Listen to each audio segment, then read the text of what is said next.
What is a fantastic top of the bill. Two British guys who, you know, from two cities that notoriously have a bit of a history between each other. It's Liverpool v Manchester. It's for a world title. It's Derry v Terry. Terry's coming over to Liverpool to defend his title, and I'm sure Derry that will be doing everything he can to make sure it stays in his hometown. As we know, Terry had a fantastic year last year, and what he did to Diego Magdaleno was not anybody's. I don't think many people thought he was capable of doing that in that sort of style. It's just lucky that he believes in himself, and that his trainer Steve has done an absolutely fantastic job with him, and he's improving in every fight. Magdaleno was mandatory #1 challenger, so as far as they're concerned, he is #1 in the world.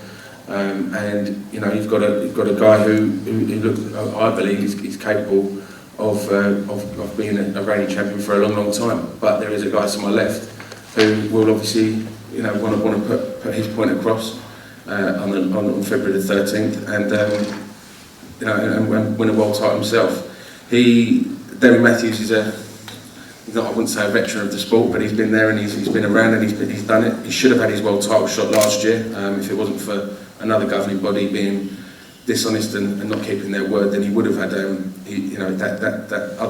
WBA title that is currently sitting in Manchester should be sitting in Liverpool. But you know, a few promises weren't kept and a few issues with the WBA weren't resolved. So we guaranteed Derry a world title shot, and we've provided it for him. We obviously, like I just mentioned, there is another version of the lightweight world title sitting over in Manchester, and I think the winner of this fight that's a natural fight to make. Anthony Crollo's a worthy champion, and fair play to Anthony for what he did last year after coming back from his injury that was obviously inflicted outside the boxing ring.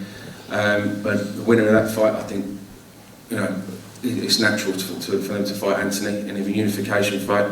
If it's Derry, it's another rematch. It's another huge Liverpool v Manchester fight, and it's like I said, a unification fight. If it's Terry, it's Manchester against Manchester. Two guys in the same division, same weight, two world titles, and it's never. I don't think that.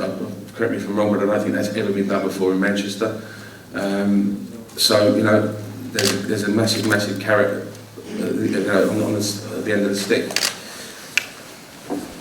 But obviously they've got to fight each other first. So you know, I think for me this is one of the tastiest fights that could have been made this year, and we're lucky enough to have it, you know, pretty early on in 2016. I'm going to ask both the guys to say a few words and then open the floor to questions. So Derry, if you don't mind. Just thanks everyone for turning out. Not just for me and Terry, but for the other cards as well. It's a great show, it's a great fight, it's one I'm looking forward to. It's a rematch sort of after prize fighting, and I don't lose rematches, especially against Manx. And I've got a habit of beating Manchester fighters for titles, for big titles. I beat Steve Foster Jr., beat Anthony Collins as well. So this time it's going to be a third time, and it's going to be for the full genuine world title, and it's what I'm looking forward to doing. Thanks, Derry. Terry? I'd just like to say, I think Derry's kidding himself. Who thinks he's beating me? He's got no chance.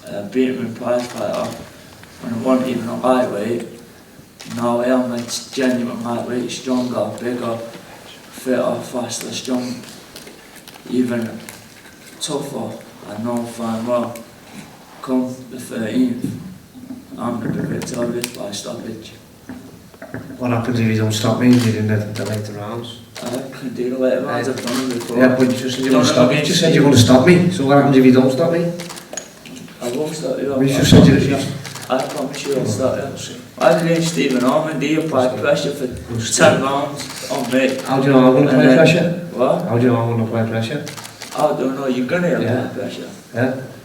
I don't. Well, there you go. You just said Stephen Ormond applies pressure. How do you know I'm going to apply pressure? He made me work for 10 rounds and I still find a way to win. That's what I do, I find a way to win. I'm 29 fights, 29 wins. Okay. Got no chance. So you're going to stop me? Yeah, not giving me around, but believe me, you'll Can't be that confident then if you're going to stop me, but you don't know what round. Definitely going to be a good fight. Definitely be a good fight. Any more to say, lads? I'll just open the floor for some questions in. Derry, why would it be different this time? I know it was a prize fight, but why would it be different? Because it's 12 rounds. Yeah, my last 2 fights I've gone more than 2 rounds. You know what I mean? That's sort of. I've stopped it. That's why I'm saying because it's 12 rounds. Yeah. Because after 3 rounds, it's a different fight. I'm the fittest man on the planet. There's no one fitter than me. That's what I do. Mo Farah's fitter than I it. train harder than anyone. I spar harder than anyone. That's why you're punchy already. You've only had a handful of fights. That's why I what? You know what? You know You've what? had 49 fights, you've been beaten spar every 9 times. single day. Sparring. I know. Fighting's fighting. So stop Well, saying you're not spar. sparring, wouldn't you? Yeah. Why would they? For when I give you a pace, then. Behave yourself. Behave yourself. Behave yourself. Yeah, if you're going off sparring, right? I've never won a sparring in my life. But if you're going off sparring to fighting, you're just completely deluded. No, what I'm saying is, You did I spied you when I was a young boy now, man. You're, what are you, 32? You're getting on now, you've been in hard fights. Young, fresh, fit, hungry, and I'm going to prove it on the 13th. So you're going to stop me? You're going to stop me? Yeah, we'll see, yeah. You go on your shield, but you'll be stopped, trust me. Right, what round? Pick a round then. Shut up. Pick a round. Pick a round. Nah, you're right. Pick a round. You can't be that confident you're going to stop me, but you don't know what round. Yeah, I'll tell you on the final press conference. Derry hasn't been stopped since 2012, I think, Gavin Rees. What do you see that makes you think he'll go early this time? Because I just know him, boxing's It's not going to go early, he just said he doesn't know what round it. Boxing's about levels, and I believe I'm a level above him. I sound like a broken record, but I am. I went to the fight, but I didn't know win the fight. I know fine about how the fight's going to go. Thanks, Derry. Derry, what makes you think you've got to win? I think I'm going to win. Yeah. I know I'm going to win. I know I've got it. Whatever you want. I'm not going to sit here and tell you my game plan. But I'll have a game plan. And I've got a game plan. And my game plan will be executed. And I'll win the fight. Don't get me wrong, I respect him. He's a great fighter. But I win the fight.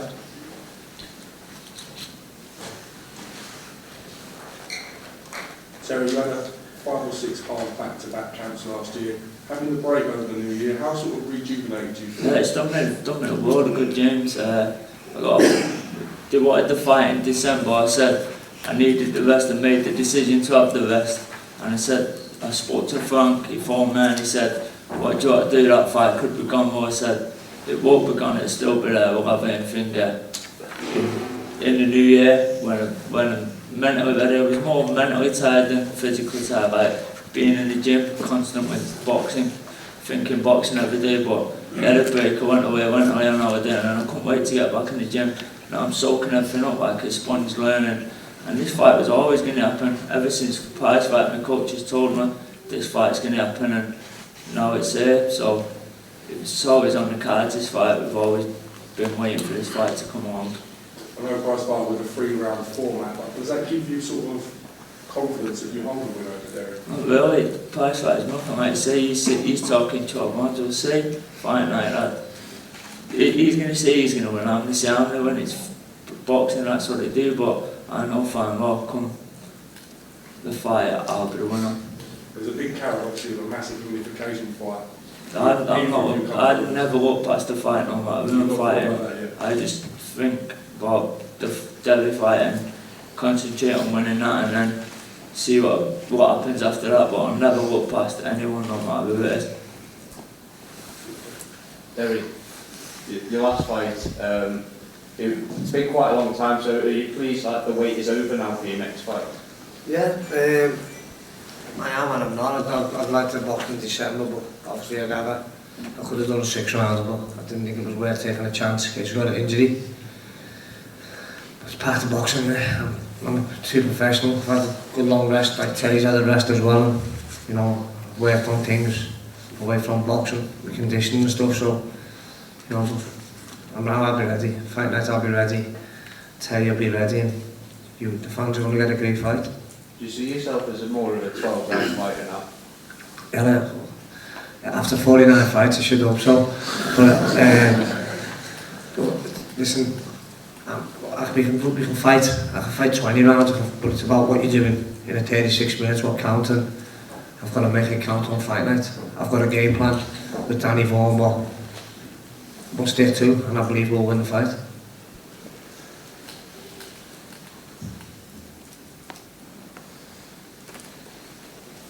Any more questions? Sorry, Bobby. What we're asking there about the winner fighting and Crawl, obviously you fancy a terrific record, I guess, in that winning that draw. You fancy that one?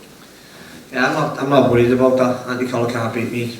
I beat him and I thought I won the draw as well, but I'm worried about what's in front of me.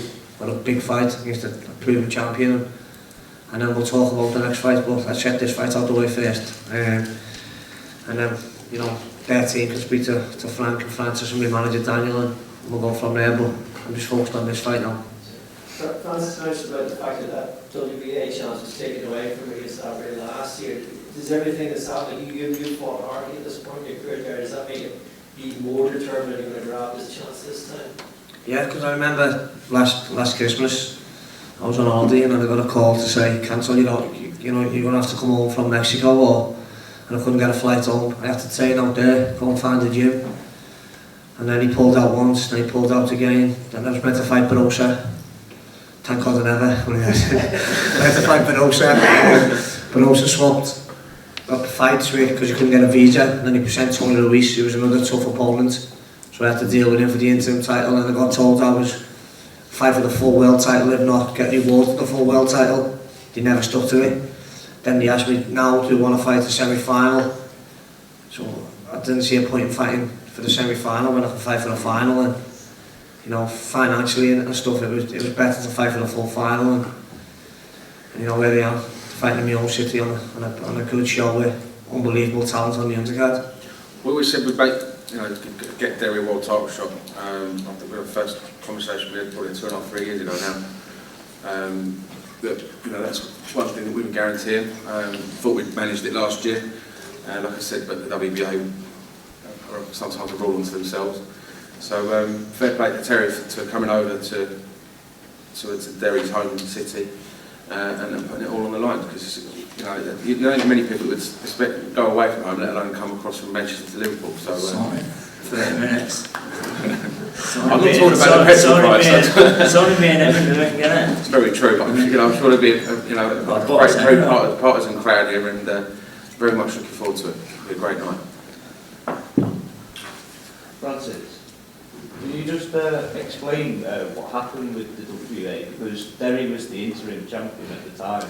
He was going to fight for the title, and then he did fight for the title, and now he's fighting Derry for the WBO title. So that's, I think that's pretty much. I think I was the only one in history to ever have a Manchester challenger for the interim world title, which is basically what the WBA insisted. Well, we did a deal with the WBA where Derry would fight the winner of Crawler and who did he beat for the title? Do you remember who he beat for the title? Perez, sorry, yeah, Perez.